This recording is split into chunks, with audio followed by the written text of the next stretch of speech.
حضرت برا بن عازب رضی اللہ تعالیٰ عنہ فرماتے ہیں، نبی پاک صلی اللہ علیہ وآلہ وسلم نے فرمایا کہ مردے کے پاس دو فرشتے آتے ہیں اور اس کو بٹھا کر پوچھتے ہیں کہ تیرا رب کون ہے؟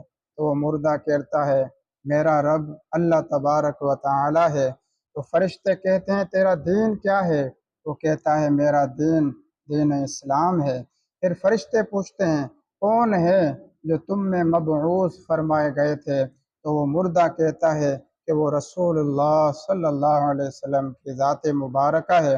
اب فرشتے اس سے پوچھتے ہیں کہ تمہیں کس نے بتایا کہ وہ رسول اللہ صلی اللہ علیہ وسلم کی ذات ہے؟ تو مردہ کہتا ہے میں نے اللہ تعالیٰ کی کتاب کو پڑھا، ان پر ایمان لایا اور ان کی تصدیق کی۔ تو حضور صلی اللہ علیہ وسلم نے فرمایا کہ پھر اللہ تعالیٰ کے اس قول کے مطابق یعنی یثبت اللہ الذین آمنوا بالقول الثابت فی الحیات الدنیا وفی الآخرہ کا یہی مطلب ہے کہ مومن اللہ تعالیٰ کے فضل و کرم سے فرشتوں کو جواب دینے میں ثابت قدم رہتا ہے۔ حضور صلی اللہ علیہ وسلم نے فرمایا پھر ایک پکارنے والا آسمان سے پکار کر کہتا ہے کہ میرے بندے نے سچ کہا ہے، اس کے لیے جنت کا بچھونا بچھاؤ اور اس کو جنت کا کپڑا پہناؤ۔ تو حضور صلی اللہ علیہ وآلہ وسلم نے فرمایا اور وہ منادی کہتا ہے کہ اس کے لیے جنت کی طرف ایک دروازہ کھول دو، تو دروازہ کھول دیا جاتا ہے۔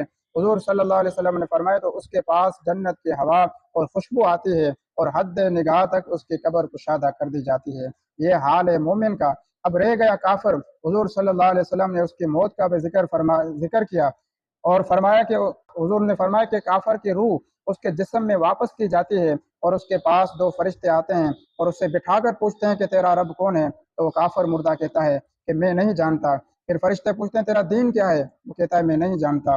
پھر فرشتے کہتے ہیں کون ہے جو تم میں مبعوث فرمائے گئے تھے؟ تو وہ کہتا ہے کہ ہائے ہائے میں نہیں جانتا کہ وہ کون تھے۔ تو آسمان سے ایک ندا دینے والا پکار کر کہتا ہے کہ یہ جھوٹا ہے، اس کے لیے آگ کا بچھونا بچھاؤ اور اس کو آگ کا کپڑا پہناؤ اور اس کے لیے دوزخ کی طرف سے ایک دروازہ کھول دو۔ تو نبی پاک صلی اللہ علیہ وسلم نے فرمایا تو اس کے پاس جہنم کی گرمی اور لپٹ کر آتی ہے اور کافر کی قبر اس پر تنگ کی جاتی ہے یہاں تک کہ اس کی پسلیاں ادھر کی ادھر ہو جاتی ہیں، اور پھر اس پر ایک اندھا اور بہرا فرشتہ مقرر کیا جاتا ہے جس کے پاس لوہے کا گرز ہوتا ہے۔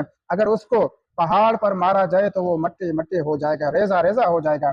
فرشتہ اس گرز سے کافر کو ایسا مارتا ہے کہ اس کی آواز مشرق سے مغرب تک تمام مخلوقات سنتی ہے لیکن انسان اور جن نہیں سنتے، تو وہ مٹی ہو جاتا ہے۔ پھر اس کے اندر روح لوٹائی جاتی ہے اور قیامت تک اس کے ساتھ یہ معاملہ کیا جاتا ہے۔ اللہ تعالی ہمیں قبر سے پہلے قبر کی تیاری کرنے کی توفیق عطا فرمائے۔